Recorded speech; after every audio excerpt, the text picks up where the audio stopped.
Welcome, in front of me is an HTC Desire 20 Pro, and today I'll show you how to capture a screenshot on the device.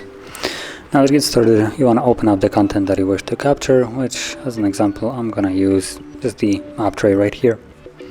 Once it's open, all you need to do is hold power key, volume down, get this animation, and that's basically the screenshot being captured.